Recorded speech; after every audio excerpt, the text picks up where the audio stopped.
Bom dia, boa tarde, boa noite. Aqui quem vos fala é o irmão Rafael Mafra, Balneário Barra do Sul, Ministério Pastor Oséias, aqui da Igreja Assembleia de Deus Vida Eterna. Estou aqui, meus irmãos, para compartilhar uma palavra que Deus tem imposto no meu coração, tenho meditado. Que nós venhamos a descobrir verdades eternas, possamos tirar o máximo de proveito dessa palavra. Orem comigo, irmãos. Senhor, meu Deus, meu Pai, nos humilhamos, nos prostramos diante de Ti. Reconhecemos que precisamos de Ti, Senhor, que sem Ti nada podemos fazer. Fala conosco através da Tua santa palavra de Deus, Senhor. Coloca o temor santo no nosso coração, que possamos viver, Senhor, conscientes que existe um reino eterno nos observando, nos guardando. Estamos diante de anjos, autoridades e poderes, não só na igreja, mas também dentro de nossos lares. Que a Tua bênção, a Tua paz, a Tua glória, Senhor, esteja dentro dos nossos lares, que seja casa de paz, em nome de Jesus. Amados irmãos, o texto que o Senhor colocou no meu coração fica lá no Novo Testamento, as cartas de Paulo. O texto é Gálatas 4.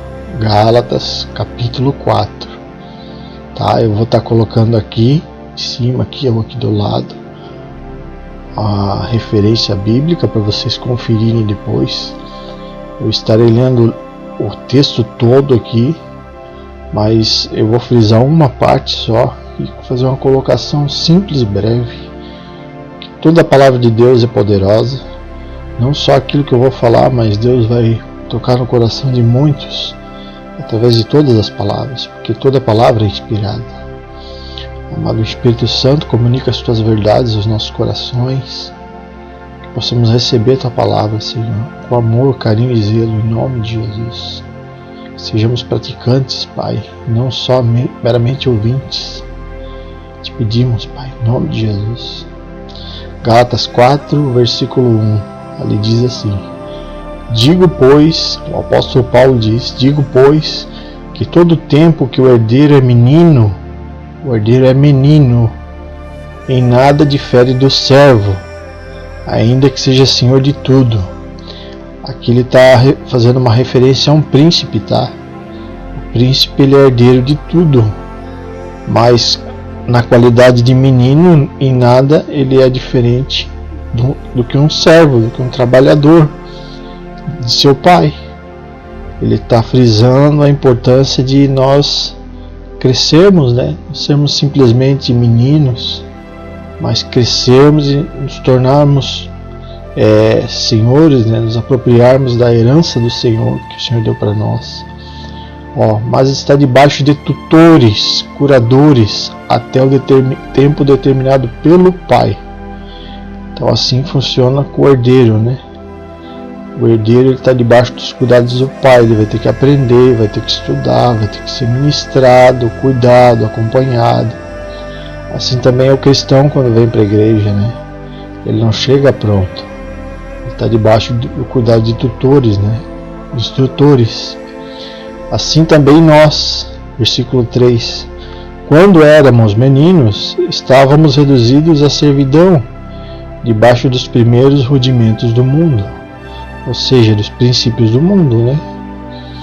Mas vindo a plenitude dos tempos, Deus enviou seu Filho, nascido de mulher, nascido sob a lei. Ele está falando da lei de Moisés, né? Para remir os que estavam debaixo da lei, a fim de recebermos a adoção de filhos. Ou seja, nós que somos gentios não teríamos nenhuma esperança se não fosse Jesus Cristo. Somente os judeus seriam salvos. Mas Deus mandou o Filho de Deus para que nós fôssemos adotados e fôssemos feitos filhos de Deus também, por intermédio de Jesus Cristo. E porque sois filhos, Deus enviou a vossos corações o Espírito de seu Filho, que clama Abba Pai, que é o Espírito Santo, que clama o amor de Deus, o amor do Pai. Assim que não és mais servo, mas filho, e se és filho, és também herdeiro de Cristo, de Deus por Cristo. Veja que ele voltou ao mesmo assunto da primeira parte do capítulo. Ele disse: assim você já não é mais um servo, você é um trabalhador, um empregado que não tem nenhum relacionamento com o dono da casa, mas você agora é filho, e se você é filho, também é herdeiro de Deus por Cristo Jesus. Então, na qualidade de filhos de Deus, como Jesus foi e sempre será filho de Deus, nós teremos direito à herança de Deus através de Jesus Cristo. É isso que Paulo está dizendo. Mas quando não conheceis a verdade, servireis aos que por natureza não são deuses. Ou seja, os deuses desse mundo, né? O pecado, o sistema desse mundo, né? Quando não conheceis a Deus, servireis os que por natureza são deuses. Ele está falando da natureza do homem caído, do homem carnal. Por não conhecer a Deus, antigamente vocês andavam assim, ele está dizendo. Mas agora, conhecendo a Deus, o Deus Pai, o Todo-Poderoso, o Deus Altíssimo, ou antes, sendo conhecidos por Deus, como tornai outras vezes aos rudimentos fracos e pobres, aos quais de novo quereis servir? Paulo está dizendo aqui, alguns de vocês foram adotados, receberam Deus, chegaram a conhecer Deus e novamente se voltaram para aqueles princípios fracos lá, pobres, do mundo que vocês saíram. Por que vocês querem servir isso de novo? Ele está dizendo. Isso não tem sentido? Na verdade não tem. Guardais dias, meses, tempos e anos. Receio que vós, que não haja trabalhado em vão para convosco. Irmãos, rogo-vos que sejais como eu, porque eu também sou como vós, nenhum mal me fizestes. E vós sabeis que primeiro vos anunciei o Evangelho estando em fraqueza da carne. Aqui Paulo fala que as dificuldades que o obreiro de Deus passa, né, por anunciar o Evangelho de Cristo, muitas vezes é fraqueza na carne. E não rejeitaste nem desprezaste isso, que era uma tentação na minha carne, antes me recebesse como um anjo de Deus e como Jesus Cristo o mesmo. Aqui ele está falando que a igreja recebeu ele como o próprio Cristo, né? Mesmo ele estando ainda fraco na carne. Qual é logo a vossa bem-aventurança? Porque vos dou testemunho de que, se possível fosse, arrancaria os vossos olhos e me dareis?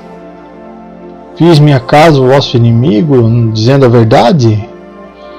Eles têm zelo por vós, não como convém, mas querem excluir-vos, para que vós tenhais zelos por eles. Aqui Paulo já está falando dos judeus. Os judeus que queriam que os cristãos voltassem a andar nos preceitos da lei de Moisés, sendo que a nossa aliança veio por intermédio do Filho, Jesus Cristo. Ele está dizendo no começo da carta. É bom ser zeloso, mas sempre do bem, e não somente quando estou presente convosco, ou seja, todo o tempo. Não é porque Paulo está ali que ele vai ser zeloso. Paulo saiu, continua sendo zeloso. Não é só na presença dos líderes que nós somos zelosos. Nós temos que guardar com zelo a palavra de Deus, como se fosse o nosso maior tesouro. Aqui eu vou saltar esse trecho aqui, ó. Meus filhinhos, porque de novo sinto dores de parto, até que Cristo seja formado em vós. Cristo seja formado em vós. Nós estamos vivendo numa época que os cristãos, eles aceitam Jesus, eles vão para a igreja e eles já se sentem no direito, no dever, na obrigação de produzir muitos frutos, de produzir filhos, ganhar almas, ministrar curas e libertações, e não é nada disso. O próprio apóstolo Paulo está dizendo aqui, ó, meus filhinhos, são crianças, porque de novo sinto dores de parto. Ou seja, ele sentiu uma vez, está sentindo de novo. Está falando do que? Das dores, da aflição que o obreiro de Deus passa por ver as lutas, por ver as fraquezas, as debilidades dos outros membros do corpo de Cristo, que muitas vezes são fracos. E ele está dizendo aqui, ó, sinto dores de parto até que Jesus Cristo seja formado em vós. Ou seja, ele está falando da intercessão de Paulo diante de Deus, para que o caráter de Jesus, a pessoa de Jesus Cristo, fosse inteiramente formado nos novos convertidos, nos novos cristãos. Porque Jesus disse claramente: se eu estiver em vós e vós estiveres em mim, tudo aquilo que pedirdes vos será dado. Mas ele também disse: a árvore que não der bom fruto será cortada e lançada no fogo. Jesus estava claramente falando aqui do inferno, amados irmãos. E era para os cristãos, não era para os não cristãos, porque ele falou que quem está fora já está condenado. Nós temos o dever, a obrigação de buscar e clamar e orar a Deus para que Cristo seja formado em nós. Não podemos pegar a Cristo sem Cristo. Não podemos orar pelos enfermos para que Deus os cure sem Cristo nas nossas vidas. Não podemos pregar o Evangelho sem o Evangelho dentro de nós. Não podemos ser reprovados de nenhuma forma. Temos que dar testemunho em todas as formas, em todas as áreas, para que Cristo seja glorificado em tudo. E eu digo para vocês, irmãos, vocês não podem falar do Espírito Santo sem o Espírito Santo. Vocês não podem enfatizar os dons do Espírito Santo, esquecendo que ele é uma pessoa.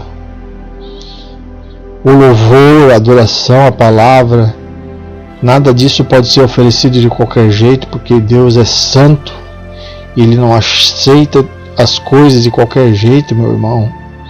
A palavra de Deus diz: cuida quando pôs os teus pés dentro da casa de Deus, porque ali se manifesta a justiça, a verdade e o juízo de Deus para sempre. Se você brincar com Deus, você corre o risco de ser reprovado e cair por causa da falta de temor do Senhor. Não pregue a palavra de Deus sem o Espírito Santo. Não ore, não cante, não ganhe almas, não faça nada sem o Espírito Santo. Até porque eu não acredito que alguém pode ganhar uma alma se não for pelo próprio Espírito Santo. Ele que abre o coração das pessoas, não nós.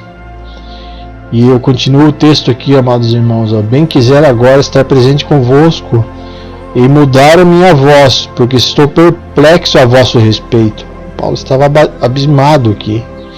Dizei-me, os que quereis estar debaixo da lei, não ouvis vós a lei? Paulo era um homem que viveu debaixo da lei, e ele sabia o que era a lei de Moisés. E ele estava abismado que os cristãos estavam sabendo viver debaixo da graça, da virtude, da santidade do Espírito Santo, para viver debaixo da lei de Moisés, que não é ruim, só que o que Jesus Cristo trouxe é muito superior à lei, com todo respeito ao povo judeu. Porque está escrito que Abraão teve 2 filhos, uma da escrava, outra livre. Todavia o que era da escrava nasceu segundo a carne, mas o que era livre da promessa, ou seja, da promessa da boca de Deus. O próprio Deus prometeu para Abraão que Isaac ia nascer. Então aqui está bem claro que um filho nasceu da vontade da carne do homem e outro nasceu segundo a vontade do Espírito Santo. Versículo 24, amados irmãos: o que se entende por alegoria, porque hoje são 2 alianças, uma do Monte Sinai, gerando os filhos para a servidão, que é Agar. Ora que essa Agar é Sinai, um monte da Arábia, que corresponde a Jerusalém, que agora existe, pois é escravo com seus filhos. Mas Jerusalém é de cima, é livre. E qual é a mãe de todos nós? Jerusalém. Paulo está dizendo: Jerusalém é a cidade do céu. Não é igual a Agar, que representa o Monte Sinai. Porque está escrito: alegra-te, ó estéril, que não deste a luz, esforça-te e clama a luz. Tu que não estás de parto, porque os filhos da solitária são mais do que as que têm marido. Mas nós, irmãos, somos filhos da promessa como Isaque. Mas não então aquele que era gerado segundo a carne e perseguiu o que era segundo o Espírito. Assim também é agora. Mas que diz a Escritura: lança fora a escrava e seu filho, porque de algum modo a escrava herdará com o filho da livre? De maneira que, irmãos, somos filhos não da escrava, mas da livre. Então é isso, amados irmãos. O apóstolo Paulo deixa bem claro que duas espécies e naturezas de igreja. Ele está falando da igreja.